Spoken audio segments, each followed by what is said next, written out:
I've been having blackouts recently. My mum doesn't like to speak about them. I never know what I do during them. I spoke to some friends earlier, they told me to buy a diary. I bought one. On the news there is a reports of murders of people I know or encountered. It's like something bad is happening in this town, a serial killer specifically. Buying a diary is a good idea in case I encounter the killer, and if I survive I will know how and what he looks like. Whoever that sick, disgusting and heartless person it is. I'm going to relax at the park. I will be writing soon. Saturday the 23rd of June 10 p.m. The way she walks, the way she breathes, everything about her I love. I want her to be mine. I want her here with me.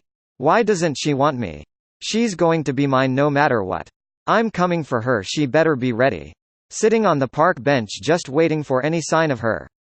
I've been waiting for an hour and have yet to see my love. I wonder what's taking her so long.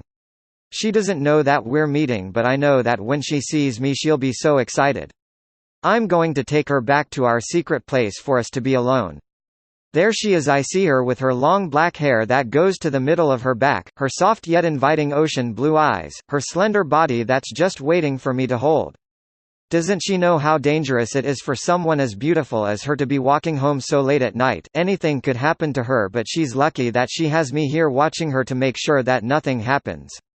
I get up from the bench and start to follow her back to her apartment, hoping she doesn't see. I start to pick up my pace to see her just a little bit too far ahead for my liking. I'm so close to her I need to grab her and hold her, but not yet. She just needs to get a little closer to where my car is parked. A couple minutes later it's time, finally time for me to get her and never let her go. I start to walk a little faster and make little noise as possible. Right when she's about to turn the corner I grab her. She starts screaming and thrashing against my hold, scratching and ripping my top. I cover her mouth to suffocate her screams so no one can hear. Shush Nicole, it's only me, Ace. Once again she started to scream and thrash against my hold. I took out the cloth and clamped it over her mouth. A few seconds later her screams stopped and her body fell against mine. How good it felt for her body to be so close to mine. I picked her up and walked slowly to my car, loving the feeling of her body in my arms. Once I reached my car, I opened the backseat and laid her down gently.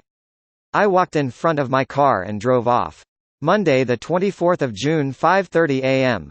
I have just woke up in the middle of a farmer's field. I have no recall of last night whatsoever.